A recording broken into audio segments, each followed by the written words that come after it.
Bismillahirrahmanirrahim. Alhamdulillahi rabbil alamin. Wassalatu wassalamu ala asyrafil anbiya'i wal mursalin wa ala alihi wa sahbihi ajma'in. Na'udzu bikalimatillahi tammati min syarri ma khalaq. Bismillahilladzi la yadurru ma'asmihi syai'un fil ardi wala fis sama'i wa huwas sami'ul alim. Allahumma idfa' 'anna al-waba' wal-ghala' wal-riba waz-zina wal-mihan wa su'al fitan ma zahara minha wa ma batan an baladina hadha khasatan wa an sa'iril biladil muslimina 'amatan ya rabbal alamin. Nawaitu ta'alluma wa ta'lim wa tazakkura wa tazkir wa naf'a wal intifa' wal ifadah wal istifadah wal hatha ala tamassuki bi kitabillah wa sunnati rasulih wa du'a ilal huda wa dalalah alal khair ibtigha'a wajhillah wa mardatihi wa qurbihi wa thawabihi lillahi ta'ala.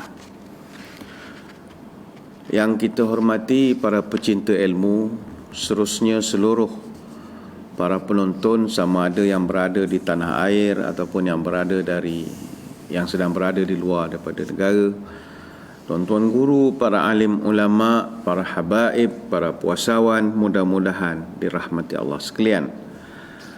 Alhamdulillah, hari ini hari Rabu 20 hari bulan Mei tahun 2020 bersamaan 27 Ramadan 1441 Hijriah, dapat kita bertemu sekali lagi menerusi program Minda Imam Besar ini.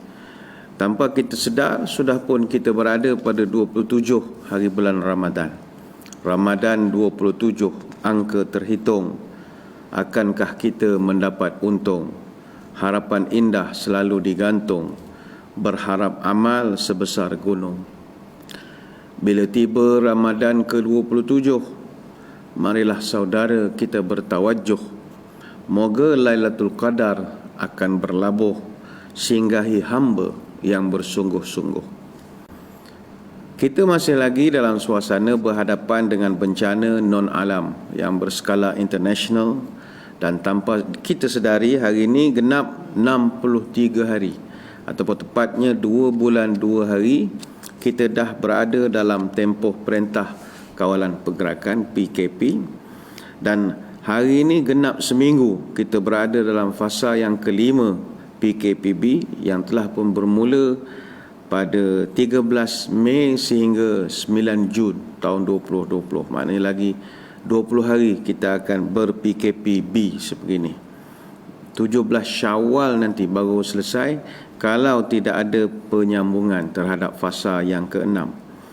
Dan Alhamdulillah, setelah 2 bulan 2 hari pelaksanaan Perintah Kawalan Pergerakan fasa yang pertama sehinggalah fasa yang keempat, disusuli pula dengan Perintah Kawalan Pergerakan Bersyarat PKPB yang sedang kita lalui ini, syukur kita dapat melihat trend jumlah kes-kes aktif COVID-19 semakin menurun.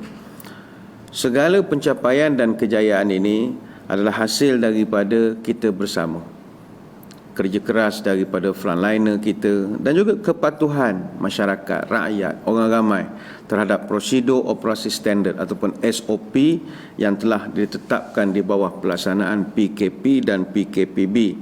Dan wajar disiplin dan kepatuhan ini terus dikekalkan, terutamanya pada musim-musim perayaan yang bakal menjelang tiba. Masalah masyarakat kita ni, bila nak raya, dia punya naik syekh dia lain macam sikit. Daripada cubaan-cubaan untuk jumlah merentas negeri setiap hari, dia dapati begitu ramai sekali di kalangan masyarakat kita yang masih tetap nak balik kampung. Dalam masa 3 hari saja, sebanyak 2,931 buah kenderaan yang cuba untuk merentas negeri, dan ada 1,248 buah kenderaan yang diarahkan berpatah balik.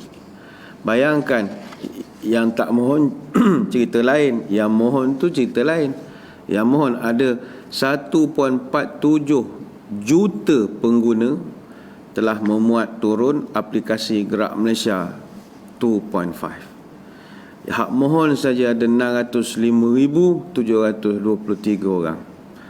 Permohonan cara manual, mana tidak savvy sangat dengan teknologi ini, buat cara manual ada 13,069 permohonan. Apa erti angka-angka ini? Orang nak balik. Cuma kita dah sering sebutkan, timbangkanlah sehabis baik. Ahli keluarga yang sedang berada di kampung, mungkin mereka ini terdiri daripada kumpulan-kumpulan berisiko, warga emas, kanak-kanak dan golongan yang rendah imuniti disebabkan oleh pelbagai penyakit kronik ataupun komorbiditi yang lain.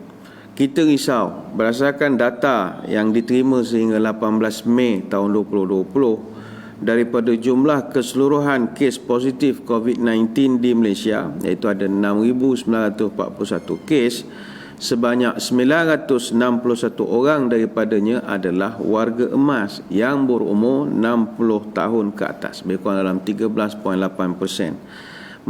Manakala kanak-kanak yang berumur 12 tahun dan ke bawah itu merangkumi 318 orang ataupun kira 4.6%. Dan kalau kita lihat dari segi komorbiditi, setakat 17 Mei tahun 2020 didapati ada 744 daripada keseluruhan kes COVID-19 adalah pengidap penyakit-penyakit kronik, kencing manis, darah tinggi, masalah buah pinggang, jantung dan lain-lain penyakit. Jadi kita timbang-timbangkanlah sebelum nak memulakan perjalanan balik ke kampung. Dah sampai masanya koho-koho lah kita belajar gunakan video calling platforms macam Skype, Zoom, House Party, FaceTime dan lain-lain. Koho-koho lah belajar sikit-sikit. Ingat, kumpulan-kumpulan berisiko tinggi ini adalah tanggungjawab kita untuk melindungi mereka. Tanggungjawab kita, kewajipan kita melindungi mereka. Ayolah sama-sama lindungi sempadan negara, lindungi sempadan negeri, jaga sempadan daerah, jaga sempadan rumah dan jaga keluarga kita. Setakat hari ini, sempadan pintu negara dan sempadan pintu gerbang kampung kita masih lagi belum mengalu-alukan dan masih lagi ditutup oleh orang luar. Semua pintu sempadan masih tertutup. Yang masih terbuka hanyalah pintu taubat saja. Itu masih lagi terbuka, tak tertutup-tutup. Sebab itu hari ini tajuk kita dalam nak bincangkan kitab Dr. Yusuf Ibnu Abdullah Ibnu Yusuf Al-Wabil ialah kita nak membahaskan tentang iman dan taubat tidak diterima sesudah terbitnya matahari dan barat. Sepatan minggu lalu 13 Mei kita bahaskan perkara ketiga, fasal ketujuh, terbitnya matahari daripada barat. Baik, bagi yang ada kitab, buka muka surat 314. Perkara yang ketiga, iman dan taubat tidak diterima sesudah terbitnya matahari daripada barat. Baik, tuan-tuan sekalian, kata tuan kitab, jika matahari terbit dari barat, maka keimanan tidak lagi diterima, dan seorang yang bertaubat daripada maksiat juga tidak ada nilai di sisi Allah. Hukuman kepada mereka itu sama sahaja seperti mana hukuman terhadap orang yang pernah menyaksikan siksaan daripada Allah. Maka ketika itu sudah tidak ada gunanya taubat mereka.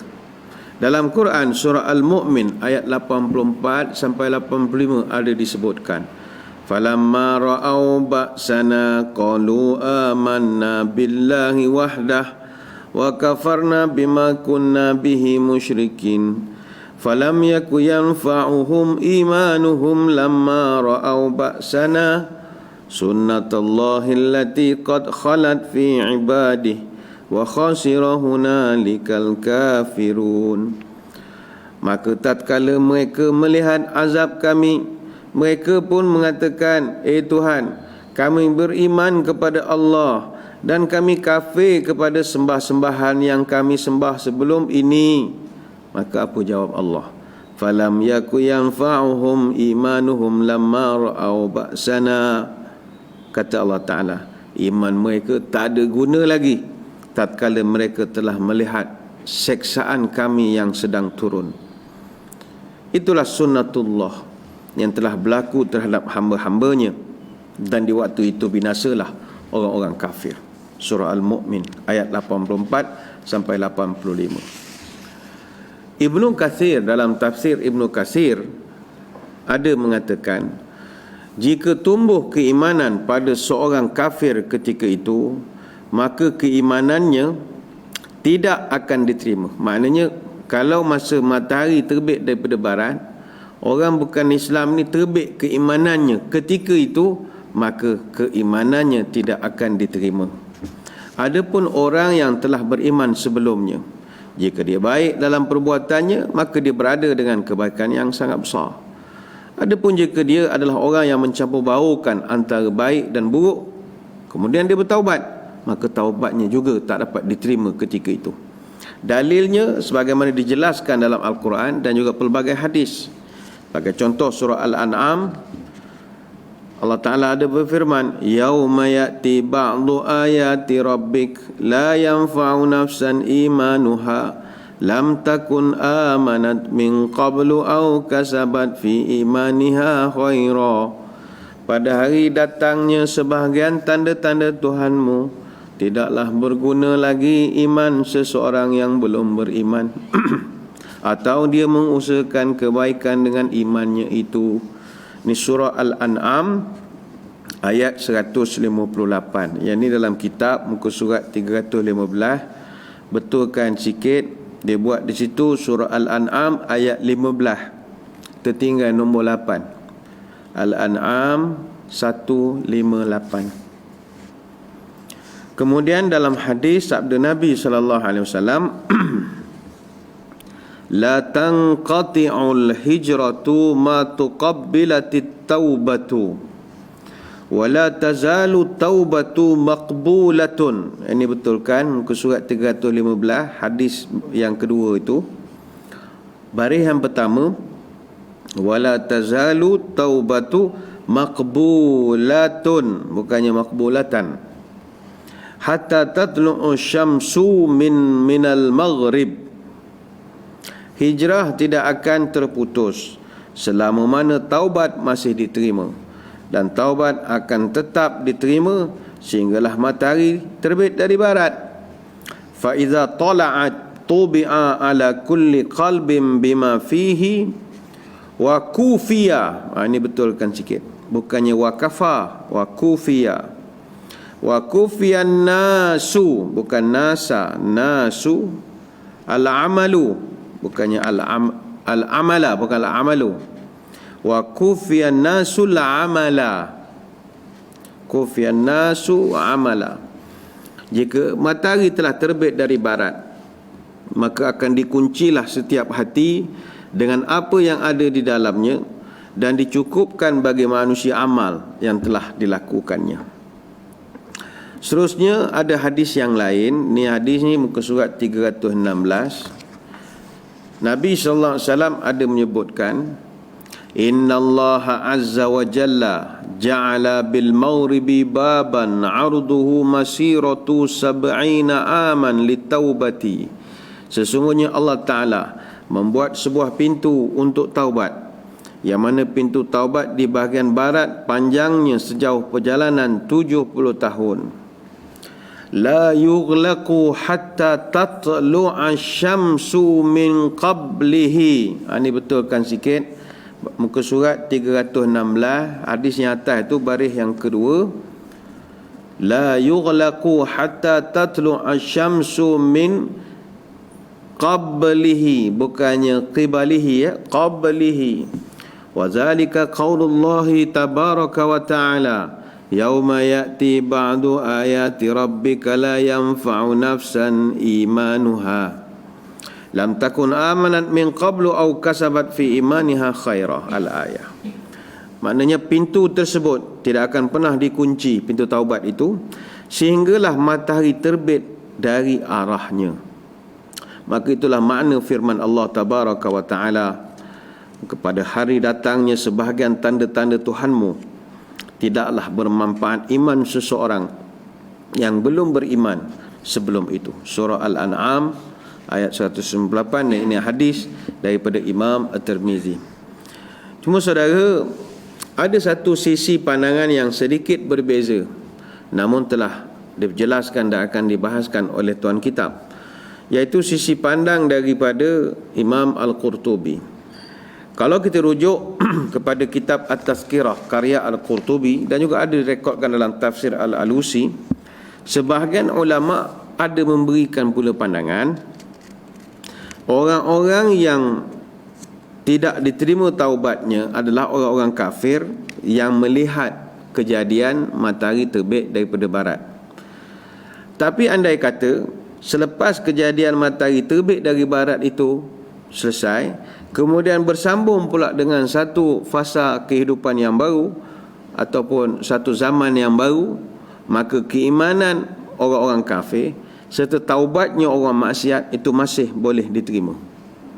Dengan catatan, kalau selepas matahari terbit barat ada lagi fasa tahun yang seterusnya, maka masih boleh bertaubat. Tapi kalau keluar matahari daripada barat, tup-tup kiamat terus, tak adalah, itu tak diterima lagi.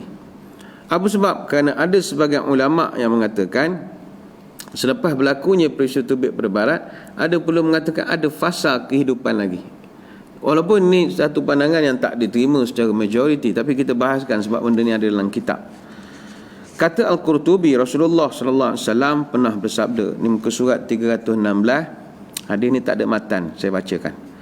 Innallaha yaqbalu taubatal 'abdi ma lam yugharghir.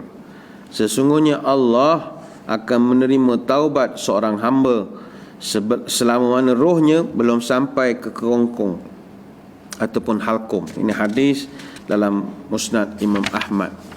Maknanya adalah selama mana roh belum sampai di halkum atau kerongkong, maka ketika itu seseorang boleh melihat dengan jelas tempat yang bakal disediakan untuk dia, sama ada syurga ataupun neraka.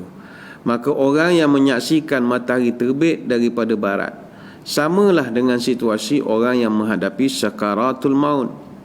Oleh kerana itu, taubat orang yang menyaksikan terbitnya matahari daripada barat adalah tertolak kalau dia masih hidup. Namun dalam situasi ini dia ada perbahasan demi perbahasan, kita tak berniat untuk nak menceritakan. Sebagai contoh, kata Imam Al-Qurtubi, ini muka surat 316, perenggan yang kedua tu ya. Jika selepas peristiwa terbitnya matahari dari barat itu selesai dan manusia kembali berurusan seperti biasa, maka taubat akan kembali diterima. Maknanya agakkanlah kita matahari terbenam tu prosesnya macam kita ber-PKP sekarang lah, tengah panas semua. Masa ni semua taubat tak diterima. Tiba-tiba habis saja matahari terbit dari barat itu, kita balik berurusan macam biasa, macam seolah-olah PKP ditamatkan. Maka ketika itu Imam Al-Qurtubi mengatakan taubat boleh diterima balik. Apa hujah dia? Imam Al-Qurtubi perkuatkan pandangan beliau ini dengan 3 riwayat.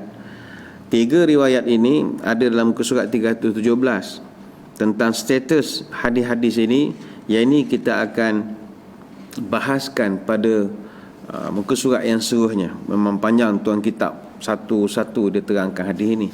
Tapi kita meraihkan, kata Imam Al-Qurtubi, beliau memperkuatkan pendapat beliau ini dengan 3 riwayat. Pertama, muka surat 317, tak ada matan. Inna syamsa wal qamara yuksayani ba'da zalika ad-daw'i wan nuri thumma yatlu'ani 'alan nasi wa yaghrabani. Sesungguhnya matahari akan bersinar selepas daripada itu, kemudian keduanya akan terbit dan terbenam kepada manusia seperti biasa. Yang pertama. Yang kedua, riwayat daripada Abdullah bin Amr, ini juga tak ada matan. Yabqan nasu ba'da tulu'i syamsi min maghribiha wa 20 wa mi'ata sanatin. Manusia tetap akan ada selepas matahari terbit daripada barat berkehidupan selama 120 tahun. Itu riwayat yang kedua. Riwayat yang ketiga, ini juga tak ada matan, riwayat daripada Imran bin Husain. Innama la yuqbalul imanu wa taubatu waqta at-tulu'i li'annahu yakunu hina idzin sayhatun fayahliku biha katsirun minan nas. Sesungguhnya taubat tidak diterima hanya pada waktu terbitnya matahari daripada barat, sehinggalah datang jeritan ataupun teriakan, lalu ketika itu banyak manusia yang binasa. Faman aslama aw taba fi dzalikal waqti lam tuqbal taubatuhu wa man taba ba'da dzalika qubilat taubatuhu. Maka barang siapa yang masuk Islam atau bertaubat ketika itu, maka taubatnya tidak diterima. Dan barang siapa bertaubat selepas daripada itu, maka taubatnya diterima. Ini kita boleh rujuk pandangan dan juga hujah Imam Al-Qurtubi dalam kitab Al-Tazkirah, muka surat 705 sampai 706. Maknanya beliau berpandangan selepas selesai kejadian matahari terbit daripada barat, taubat masih boleh diterima kembali. Secara kronologi timeline-nya, selepas matahari terbit daripada barat, maka kita akan balik seperti sedia kala. Kata sebahagian ulama, cara terbitnya matahari yang terbalik dari kebiasaannya itu hanya berlaku selama sehari saja. Dan ketika itulah pintu taubat ditutup. Selepas itu matahari akan kembali semula terbit daripada timur, dan perkara ini akan berlanjutan sampailah datangnya kiamat. Ada satu riwayat yang para ulama yang pegang pendapat ini mengatakan, ada riwayat hadis Ibnu Abbas oleh Ibnu Mardawih disebutkan, Ubay bin Ka'ab pernah bertanya kepada Nabi SAW, fa kaifa bisyamsi wan nasi ba'da zalika? Apa jadi kepada matahari dan manusia selepas daripada itu? Tuksa syamsu daw'a wa tatlu'u kama kanat tatlu'u.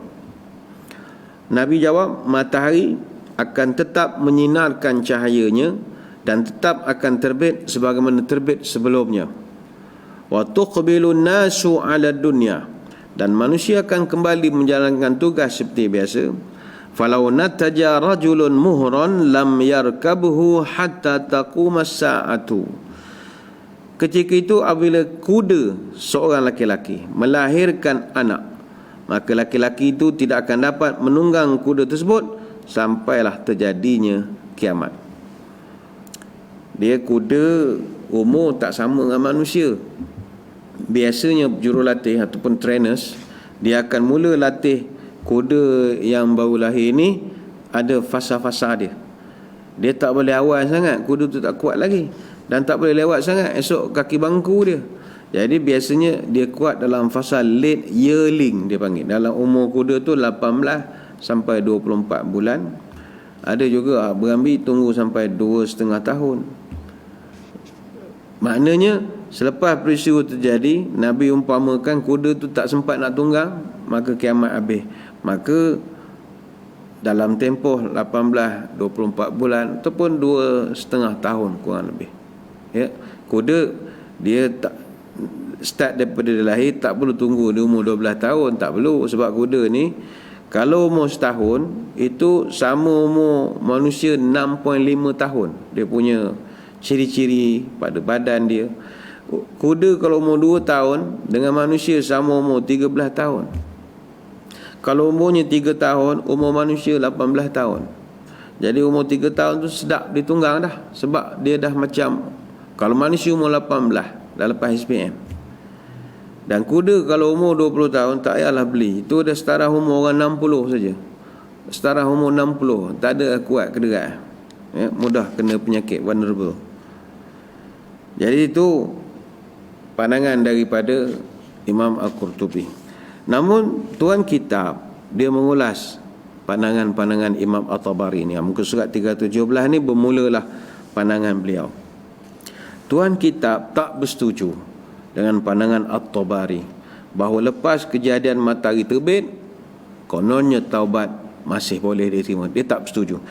Kata dia, sesungguhnya nas-nas ataupun dalil menunjukkan bahawa taubat tidak lagi diterima selepas daripada matahari terbit daripada barat. Termasuklah andai kata kalau ada orang bukan Islam nak masuk Islam ketika matahari terbit dari barat, juga tidak akan diterima.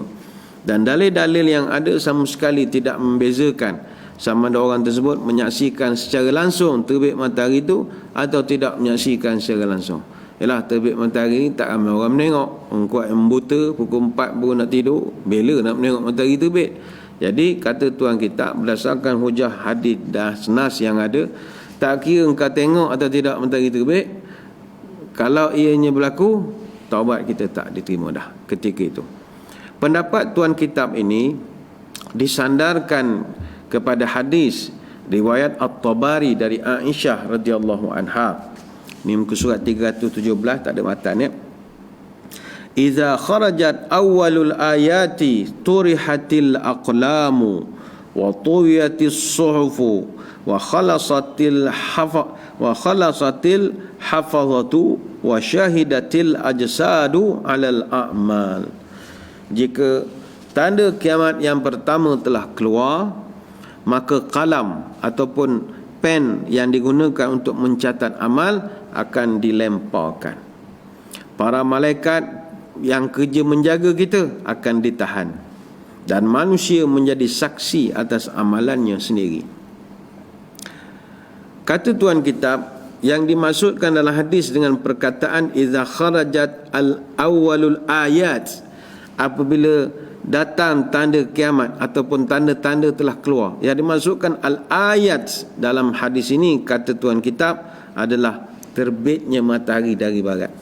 Adapun tanda-tanda yang muncul sebelum terbitnya matahari dari barat, maka hadis-hadis jelas menunjukkan masih diterima taubat dan ikrar keislaman pada masa itu. Antara contoh, yang pertama, Ibnu Jarir At-Tabari daripada Abdullah bin Mas'ud, dia ada mengatakan, ini muka surat 317, tak ada matan ya. At-taubatu mabsutatun ma lam tatlu'i syamsu min maghribiha. Taubat itu akan dibentangkan selama mana matahari belum terbit daripada barat. Yang kedua, daripada Abu Musa al-Asy'ari, ini hadisnya ada tapi ada kena baiki sikit. Innallaha ta'ala, tambahkan ta'ala ya. Innallaha ta'ala, muka surat 318 yang baris pertama itu. Innallaha ta'ala, tambahkan. Yabsutu yadahu bil-laili liyatuba musii'un nahari wa yabsutu yadahu bin-nahari wa liyatuba mumsi'ul laili hatta tatlu'a syamsu min maghribiha. Sesungguhnya Allah Ta'ala akan membentangkan rahmatnya pada malam hari untuk menerima taubat orang yang melakukan kejahatan pada siang hari, dan membentangkan rahmatnya pada siang hari untuk menerima taubat orang yang melakukan jahat pada malam hari, hatta tatlu'a syamsu min maghribiha, sehinggalah terbitnya matahari daripada barat. Hadis dalam Sahih Muslim. Jadi dalam hadis ini kita ambil pelajaran, Allah Ta'ala sentiasa terbuka untuk kita bertaubat. Buat kesalahan waktu malam, siang esok Tuhan menunggu. Buat kesalahan waktu siang, malam pun Tuhan menunggu. Lepas itu bila kita taubat saja kepada Allah, segala kejahatan kita Allah hapus kira. Hapus kira. Ada satu hadis Anas bin Malik radhiyallahu anhu cerita, idza tabal abdu ansallahu hafazata wa ansa zalika jawarihahu wa ma'alimahu minal ard hatta yalqallah wa laysa alaihi syahidun minallahi bidzanbin. Hadis daripada Ibnu Asakir. Sekiranya seorang hamba itu bertaubat on the spot, ketika dia bertaubat itu, ansallahu hafazatah, Allah akan jadikan malaikat yang menjaga kita ini, ansallah, lupa dia, lupa nak mencatat, lupa nak menulis kesalahan kita, jadi lupa. Wa ansa zalika jawarihahu, dia akan lupakan kepada anggota tubuh badan kita. Sebab kita bila buat kejahatan atau kebaikan, anggota tubuh badan kita ini akan menjadi saksi ketika proses di mahkamah akhirat. Jadi saksi. Tak tahulah saksi peguam bela atau saksi pendakwa, tapi mereka akan jadi saksi. Contoh, kita buat kesalahan, tangan kita menengok, kaki kita melangkah, dia tahu. Jadi kesalahan itu mereka akan bangkitkan pada hari kiamat nanti. Tetapi disebabkan kita bertaubat, ansallahu jawarihahu, seluruh anggota badan kita juga dilupakan oleh Allah. Wa ma'alimahu minal ardh, seluruh makhluk yang ada di bumi, termasuk cicak yang ada di rumah, semuanya jadi lupa dengan perbuatan salah kita. Hatta yalqallah wa laisa alaihi syahidun minallah bidzambin, sehingga nanti Allah, Nabi sebut, tidak ada satu orang makhluk pun yang boleh tampil menjadi saksi pendakwa kepada kita ketika itu. Dek kerana penangan kita telah pun bertaubat. Makanya dalam kedua-dua hadis, sama ada hadis Abdullah bin Mas'ud dan juga hadis Abu Musa al-Asy'ari ini, Nabi sallallahu alaihi wasallam telah meletakkan batasan ataupun puncak akhir, klimatnya atau pinnacle-nya ataupun zenithnya setiap penerimaan taubat adalah puncaknya terbit matahari daripada barat. Terbit matahari, bye-bye, masalamah, ciao, tak ada apa lagi dah. Tidak ada apa-apa lagi dah. Baik, Imam Ahmad At-Tabari, At-Tabrani, Al-Baihaqi dan Ibnu Mardawai, mereka riwayatkan satu hadis yang disebutkan, innal hijrata khaslatani ihdahuma an tahjura sayyiati wal ukhra an tuhajira ila Allah wa rasulih. Hijrah itu ada dua perkara. Pertama, kamu tinggalkan perbuatan dosa. Yang kedua adalah kamu berhijrah kepada Allah dan Rasulnya. Wala tanqati'ul hijratu ma tuqabbilat taubatu wala tazalu taubatu maqbulatan hatta tatlu'a asy-syamsu minal maghrib. Kewajipan hijrah tidak akan putus selama taubat masih diterima, dan taubat akan sentiasa diterima sampailah matahari terbit daripada barat. Fa idza tala'at tubi'a ala kulli qalbin bima fihi wa kufiyan nasul amala. Jika matahari telah pun terbit daripada barat, maka setiap hati akan dicop, ditampal dengan apa yang ada di dalamnya, dan manusia sudah tertutup daripada amalan. Maka di sini saudara, kita boleh lihat dengan jelas Nabi nak mengaitkan ada kaitan yang sangat rapat antara taubat dengan hijrah. Sebab itu kalau kita taubat tak berhijrah, potensi untuk kita nak lakukan lagi perbuatan tak senonoh tu mungkin berulang. Sebab kalau kita, katalah dulu kita salah guna dadah, ngisap dadah, duduk di Kuantan, contoh, kita pun dah keluar masuk macam-macam, guna polihnya AADK, keluar kita pun insaf, mana bertaubat. Dia bertaubat paling bagus, selain pada tinggalkan benda buruk, hijrah. Jangan duduk Kuantan lagi dah. Sebab Kuantan ni barangkali ramai kawan lagi yang masih lagi tegar lagi menyalahgunakan dadah. Jadi mereka akan sentiasa berbisik, mengajak kita buat benda tak elok ni. Sebab itu Nabi tambah satu lagi, taubat mesti ada hijrah. Teringat saya satu riwayat, ada satu orang pemuda, dia bunuh 99 orang. Itu ada hadis riwayat Imam Bukhari dan juga Imam Muslim, dan juga ada riwayat daripada Imam Ahmad. Tuan-tuan pun mendengar cerita ini. Dia dah bunuh 99 orang. Satu hari dia rasa menyesal, dia pun pergi berjumpa dengan satu orang rahib Bani Israel. Dia cerita, saya dah bunuh 99 orang. Kalau saya bertaubat, ada can ataupun tidak, Tuhan terima ataupun tidak. Rahib ini bila dengar dia dah bunuh 99 orang, terkejut dia. Dia kata, berapa orang awak bunuh? 99. Wah, jahat betul awak ni, 99 bunuh. Kalau macam ni, Tuhan yang mana yang boleh maafkan awak? Banyak sangat ni. Kalau setakat 1-2 tahan, 99. Bunuh 9 orang tu pun dah brutal sangat dah. Ini 99, dia beletih lah ke budak ini. Akhirnya budak muda ni serabut-serabut, dia tikamnya rahib Bani Israel, lengkapkan 100 orang pada muka dalam hati dia lah. Orang datang minta konseling, minta nasihat, dia sekolahkan kita pula. Dia tikam, mati. Cukuplah pula 100 orang dia bunuh. Bila cukup 100 orang, dia pula rasa bersalah. Sudah. Datang nak taubat, tambah pula koleksi baru, cukup 100. Dia rasa menyesal nak bertaubat. Cari satu orang, jumpalah satu orang pendeta. Dia pun beritahu ceritanya begini. Dan dia kata dia baru lepas tikam orang ke 100. Jadi macam mana saya nak taubat, wahai Tuan? Maka kata pendeta ini beginilah. Pertama sekali, awak bertaubat pada Allah. Yang kedua, awak mesti pindah daripada kampung ini. Ini hadis, Nabi cerita dalam hadis. Awak pindah daripada kampung ini. Jadi budak muda ni pun kata, baiklah, saya akan pindah. Jadi dia balik ke rumah, siapkan beg pakaian dia lah. Kemudian dia pun bertolak keluar. Dalam perjalanan dia nak berhijrah itu, ditakdirkan dalam perjalanan itu dia meninggal dunia. Jadi bila dah meninggal, datang 2 malaikat berebut. Satu malaikat rahmat, satu malaikat azab.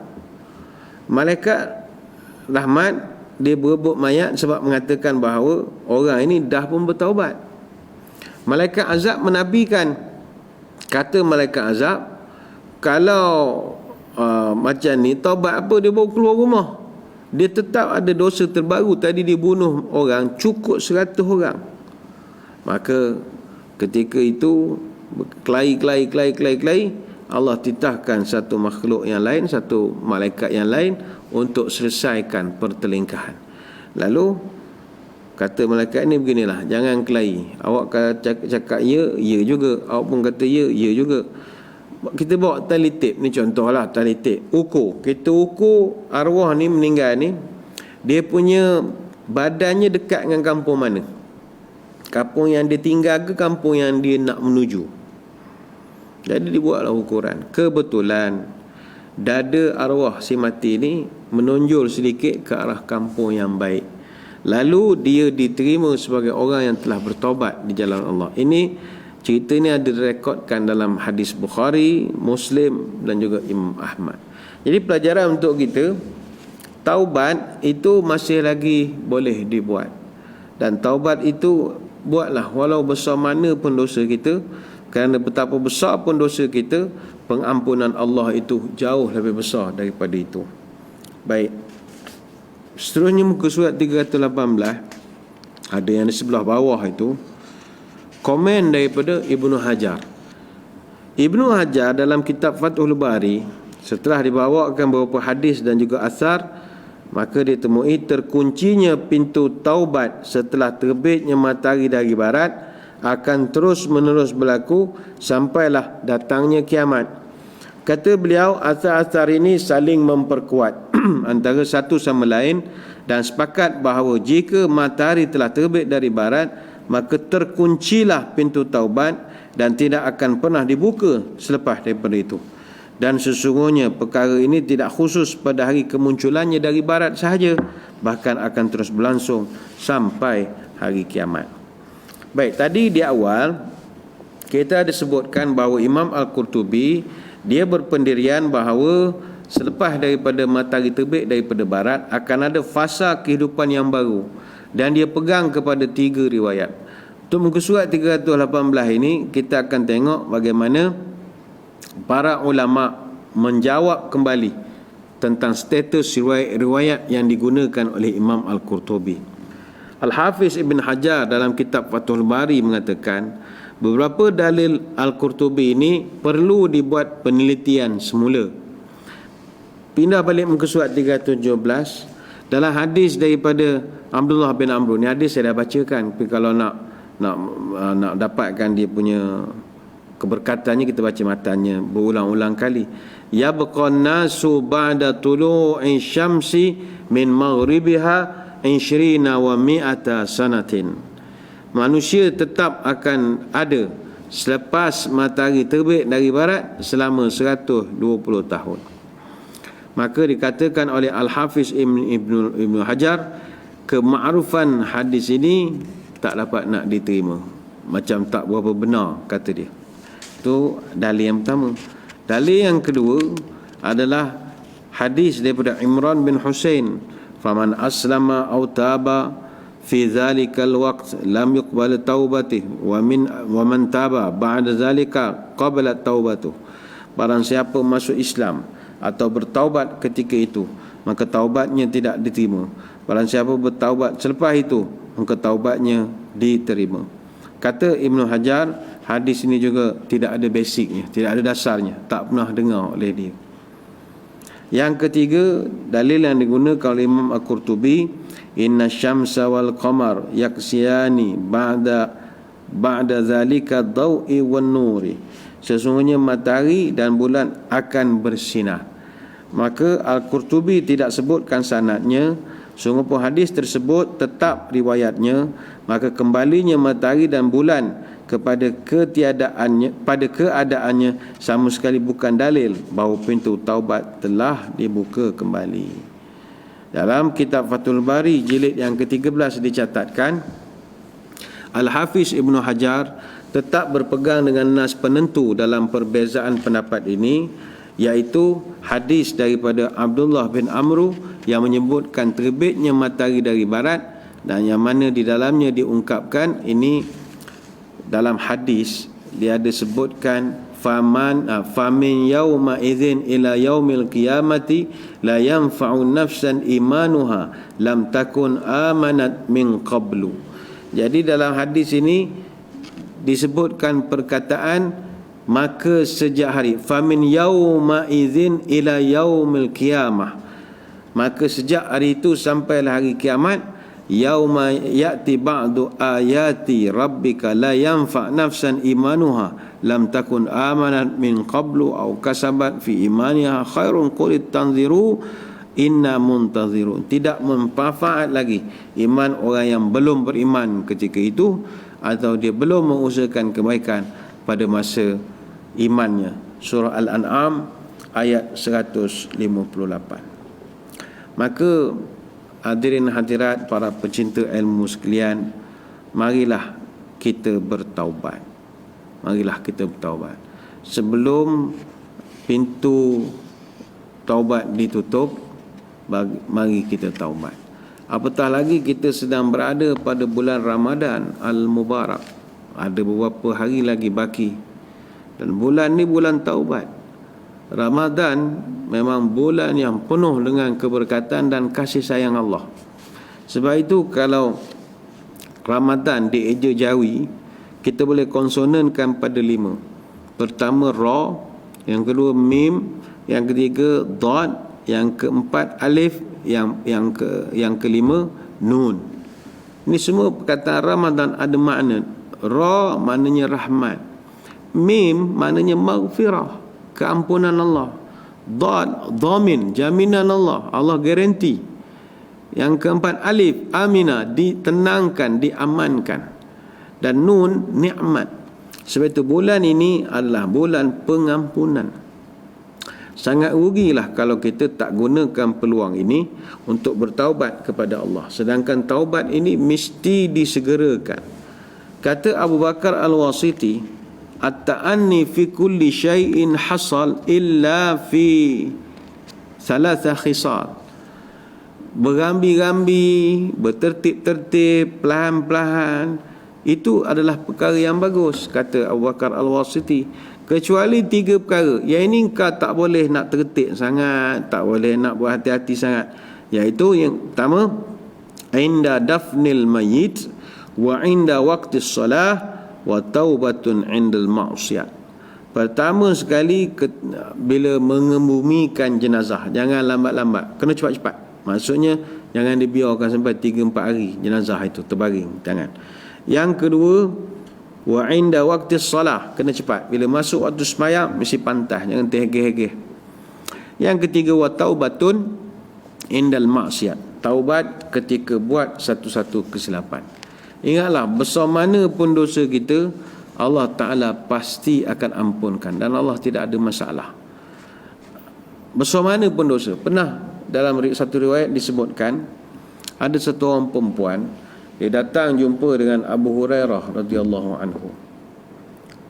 Dia ni datang jumpa sebab nak mengaku dosa dia. minta tolong supaya didoakan dia istiqamah dalam bertaubat. Jadi kata Abu Hurairah, awak dulu buat kesalahan apa? Kata perempuan ini, dulu saya zina. Bila zina saya mengandung, kemudian saya takut orang tahu, saya pun malu, akhirnya saya bunuh anak saya. Jadi itu yang saya datang nak tanya, kalau nak taubat macam mana? Apakah respon yang diberikan oleh Abu Hurairah? Abu Hurairah marah dia. Kata dia, halakti wa ahlakti wallahi ma laki minat taubah. Kata Abu Hurairah, halakti wa halakti, jahanam awak ni, jahanam punah ranah lalu, jahanam. Macam mana awak zina, lepas tu mengandung anak tak setaraf, bila bersalin awak main buang-buang begitu saja. Luar biasa jahatnya awak ni. Orang macam awak ni, kalau setakat nak taubat tak diterima, berat dosa ni, banyak. Bila Abu Hurairah cakap begitu, perempuan yang datang ni tadi terus pengsan. Dia kerana takut dia nak buat baik, tapi seolah-olah pintu kebaikan tu tak berapa nak buka sangat. Akhirnya dia pengsan dia. Bila dah pengsan, Abu Hurairah radhiyallahu anhu, dia rasa macam bersalah. Sudah salah cakap dah aku ni. Akhirnya dia cari Nabi sallallahu alaihi wasallam. Dia pun ceritalah, ya Rasul, saya begini, ada perempuan nak mengaku begini. Maka jawab Nabi, apa kamu cakap pada dia? Saya cakap pada dia, halakti wa ahlakti, jahanam awak ni. Maka kata Nabi, inna lillah wa inna ilaihi raji'un. Anta wallahi ya Abu Hurairah halakta wa ahlakta. Kata Nabi. Nabi kata, inna lillah wa inna ilaihi raji'un. Sebenarnya wahai Abu Hurairah, yang jahanam punah ranah bukan perempuan itu, tapi kamu tu sebenarnya yang punah ranah. Abu Hurairah rasa lain. Apa hal saya pula? Kata Nabi, Abu Hurairah, bukankah Allah ada rekodkan dalam surah Al-Furqan ayat 68 sampai 70, semua orang-orang yang syirik kepada Allah, orang yang membunuh manusia, orang yang berzina, kalau illa man taba wa amana bi amali amalan salihan fa ulaika yubaddilullahu sayyiatihim hasanatin wa kana Allahu ghafurur rahima. Kalau orang tu taubat, beriman, kembali mengerjakan amalan-amalan soleh, maka kejahatan mereka itu akan digantikan dengan kebaikan. Itu dalam Quran. Maka wahai Abu Hurairah, macam mana awak pula boleh bagi dia satu kata-kata yang menyekat harapan dia, sedangkan Allah dalam Quran pun memberikan harapan kepada orang yang tetap bertaubat. Jadi Abu Hurairah dia kerana takut, berlari dia balik ke rumah, cari balik perempuan ini. Dia pun beritahu, sebenarnya bukan awak yang punah ranah, saya, katanya. Saya dah cek dengan Nabi. Nabi mengata kalau kita taubat, Allah hapus kira semua. Maka mulai daripada itu perempuan ni dia kerana gembira kerana dia telah pun bertaubat, akhirnya dia sedekahkan kebun milik dia untuk dijadikan wakaf pada orang Islam. Jadi bertaubatlah. Pintu taubat ni sentiasa terbuka. Jangan kita nak bertangguh-tangguh sampai nak tunggu kiamat dah matahari dah terbit daripada barat baru kita terhegeh-hegeh nak bertaubat. Tak guna dah. Ingat, besar mana pun dosa, Allah akan ampunkan. Ada satu riwayat daripada Imran Al-Husaini Al-Khuza'i, ini hadis riwayat Imam Muslim. Kata para sahabat, satu hari ada satu orang pemudi, dia ni berzina. Jadi dia jumpa dengan Nabi. Kata dia, ya Rasulullah, saya dah berzina, sekarang ni dah mengandung. Saya pohon hukum, saya mengikut hukuman hudud supaya dibersihkan segala dosa daripada saya. Nabi pun kata beginilah, awak ni baru mengandung, balik dulu rehat, dah bersalin esok baru datang, dah bersalin anak. Dia pun bertaubat apa semua. Takdirnya dia pun melahirkan anak dia. Bila dah lahir, dia datang jumpa Nabi lagi. Ya Rasul, saya dah bersalin dah. Kata Nabi, Tak apalah, balik susukan anak dulu, bagi dia minum, bagi dia sihat, bagi dia boleh rapat dengan orang lain. Kan dia tak nak dengan orang lain, latih, didik. Pergi, biar kemudian kita cerita kemudian. Perempuan ni pun pergilah bidik besarkan anaknya hampir 2 tahun juga. Daripada tempoh dia mula jumpa Nabi bersalin kat 2 tahun, baru dia dah selesai, anaknya pun dah boleh dengan tok dia, dengan orang apa semua.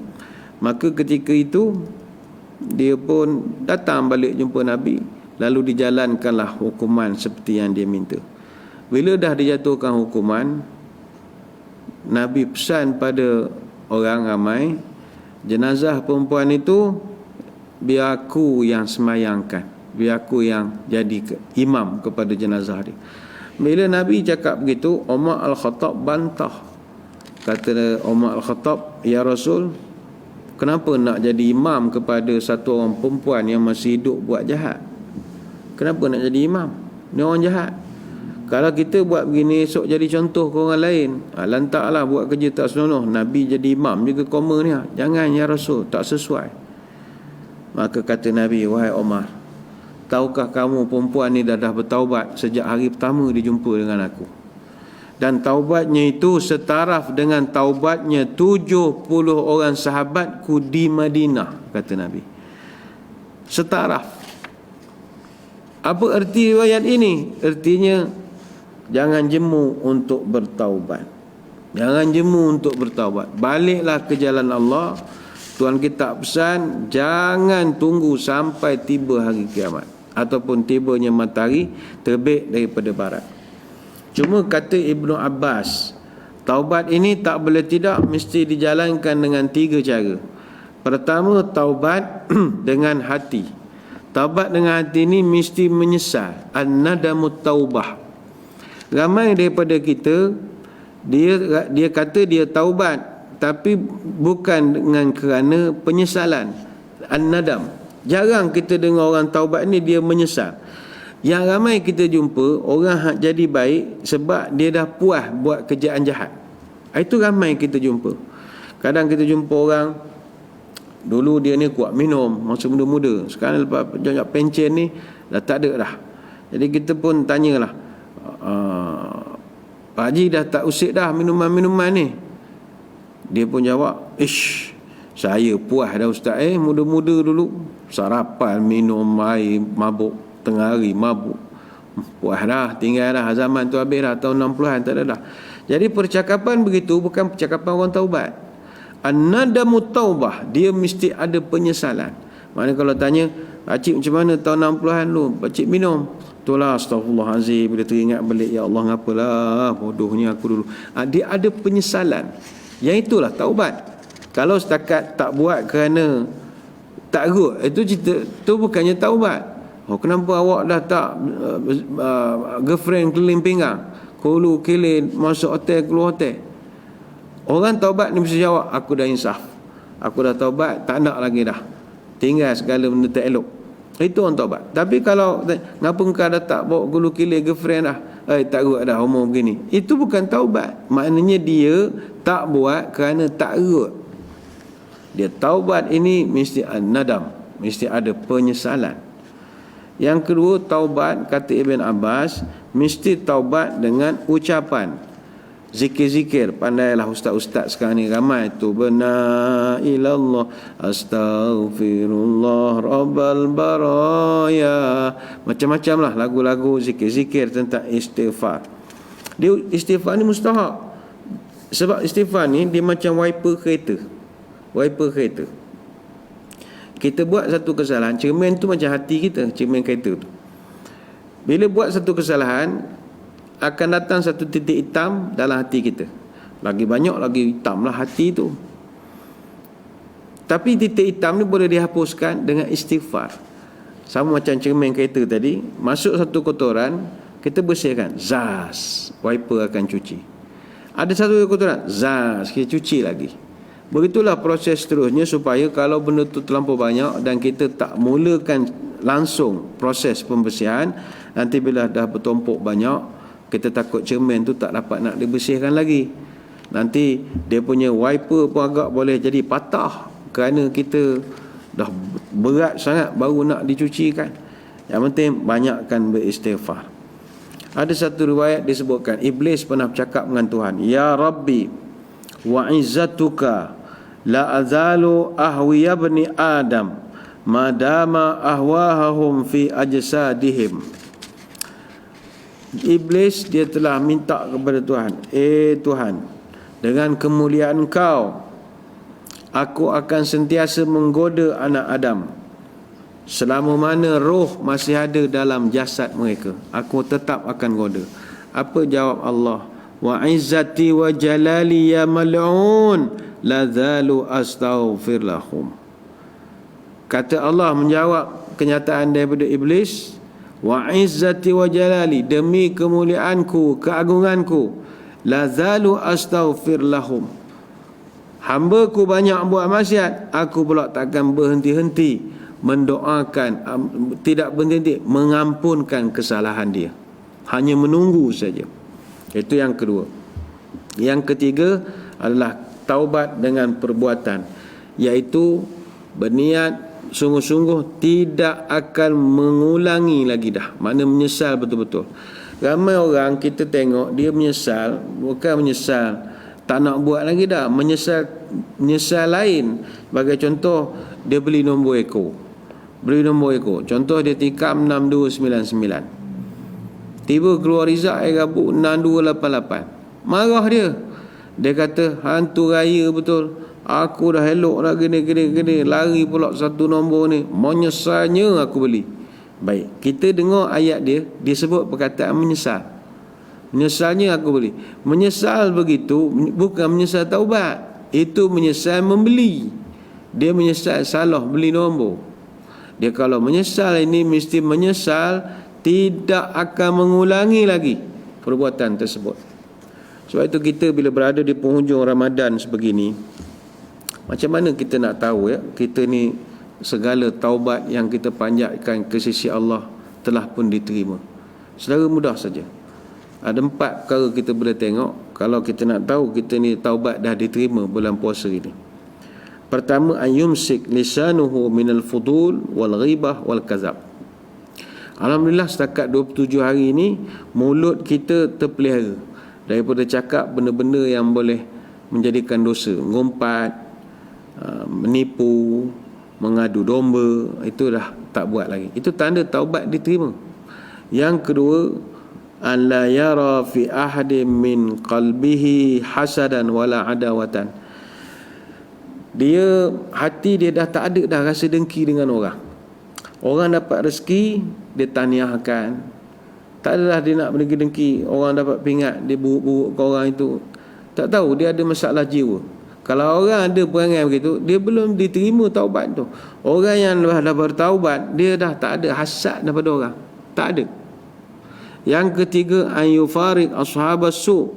Dia akan menjauhi kawan-kawan yang buruk, yang tak elok, yang boleh mempengaruhi dia buat benda tak baik.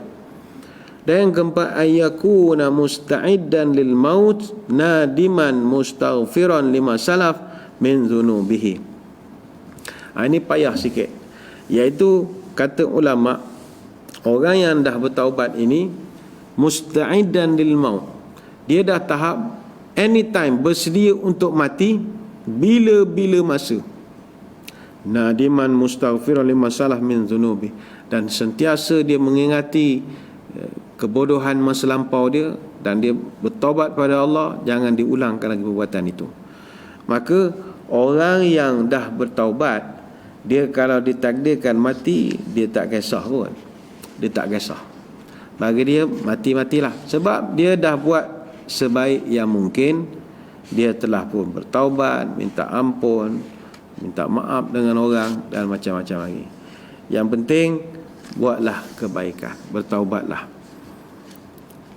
Ada satu riwayat disebutkan Nabi pernah bertanya, atadruna manit taib, tahukah kamu siapakah orang-orang yang dianggap sebagai bertaubat? Jawab sahabat, Allah wa rasuluhu a'lam, yang tahu hanyalah engkau dan Allah saja ya Rasul. Ini kita boleh checklist ya. Pertama, man taba wa lam yata'allam bil ilmi falaysa bita'ibin. Siapa yang bertaubat tapi dia tidak usaha untuk tambah ilmu, belajar lagi dan lagi dan lagi, orang macam ni taubat tak diterima lagi. Yang kedua, wa man taba wa lam yazdad fi ibadati falaysa bitaibin. Orang yang dah taubat, dia kata dia dah taubat, tapi dari segi ibadah serupa hak tula saja, tak ada penambahan, maka itu bukannya orang yang bertaubat. Sebab itu orang yang benar-benar bertaubat bulan Ramadan, kita boleh tengok Syawal esok perangainya macam mana. Kalau masuk Syawal dia puasa 6, bertambah ibadah, masuk puasa 6, itu tanda diterimalah taubatnya masa Ramadan. Tapi kalau habis saja Ramadan, masuk raya, dia punya hora-hore gembira sangat macam lepas daripada PKP, something wrong somewhere, tak ada penambahan. Kemudian yang ketiga, kata ulama berdasarkan hadis, wa man taba wa lam yardul khusama falaysa bitaibin. Siapa-siapa yang bertaubat tetapi masih lagi tak henti-henti bermusuhan, juga tak diterima. Yang keempat, wa man taba wa laysa yughayyir libasuhu wa zinatu falaysa bitaibin. Siapa yang bertaubat tapi masih lagi tak tutup aurat dan pakaian yang sunnah compliant ataupun syariat compliant, maka orang ini belum lagi taubat. Yang kelima, wa man taba wa lam yubaddil ashabahu falaysa bitaibin. Orang yang bertaubat tapi kawan-kawan tak elok masih ada, maka belum boleh diterima lagi, dia ni orang taubat. Yang keenam, wa man taba wa lam yughayyir khuluquhu falaysa bitaibin. Siapa yang bertaubat tapi perangai tak berjurah, masih lagi tak elok perangai, belum lagi bertaubat. Yang ketujuh, wa man taba wa lam yatwi firashahu wa wisatahu falaysa bitaibin. Siapa yang dah bertaubat tapi malam masih lagi belum boleh beribadah sembahyang malam, mengaji, berzikir, belum dapat diterima taubat. Dan yang terakhir, wa man taba wa lam yatasaddaq falaysa bitaibin. Siapa yang bertaubat tapi mulut masih lagi suka menipu, berdoa semua, maka juga Allah Ta'ala tidak menerima taubatnya itu sebelum ini. Banyak nak diterangkan tapi masa kita tak mengizinkan. Sekadar itulah sembang-sembang kuliah duha perdana kita minda imam besar pada pagi ini. InsyaAllah minggu hadapan, next week, kita tidak ada kelas pengajian sebab next week kita Hari Raya Idul Fitri. Jadi kita beri laluan lah untuk tuan-tuan untuk nak berhari raya. After 2 weeks, itu tengok keadaan, tengok dulu gua negara ada perubahan ataupun tidak. Kalau selepas itu, lepas 2 minggu, kita tengok. Kalau boleh bersiaran seperti biasa, kita akan war-warkan. Kalau tak boleh, kita akan juga maklumkan. Jadi sekadar itu, sebelum berpisah, mari kita tutup pertemuan ini dengan sedikit doa. Moga majlis diberkati ilahi. A'udzubillahi minasyaitonirrajim. Bismillahirrahmanirrahim. Allahumma salli wa sallim ala sayyidina Muhammadin salatan tukhrijuna biha min zulumatil wahmi. Allahumma in kana rizqina fis samai fa anzilhu wa in kana fil ardi fa akhrijhu wa in kana mu'siran fayassirhu wa in kana haraman fatahhirhu wa in kana ba'idan faqaribhu bihaqqi duhaika wa bahaika wa jamalika wa quwwatika wa qudratik atina ma ataita ibadika salihin. Ya Allah, kalau rezeki kami masih di langit, turunkanlah. Kalau di bumi, keluarkanlah. Kalau sukar, permudahkanlah. Kalau haram, sucikanlah. Jika jauh, dekatkanlah. Berkat waktu duhamu, berkat kecantikanmu, berkat keindahanmu, berkat kekuatan dan kekuasaanmu, limpahkanlah kepada kami segala yang telah Engkau limpahkan kepada hamba-hambamu yang saleh. Subhanakallahumma wa bihamdika nashhadu an la ilaha illa anta nastaghfiruka wa natubu ilaik. Wa sallallahu ala sayyidina Muhammadin wa ala alihi wa sahbihi baraka wasallam. Alhamdulillahirabbil alamin. Selamat menyambut hari lebaran. Stay home raya, stay safe raya. Minal aidin wal faizin kullu am wa antum bi alfi khair. Tingkatkan ibadah, kurangkan juadah. Wabillahi taufiq wal hidayah. Wassalamualaikum warahmatullahi wabarakatuh. Wallahu a'lam.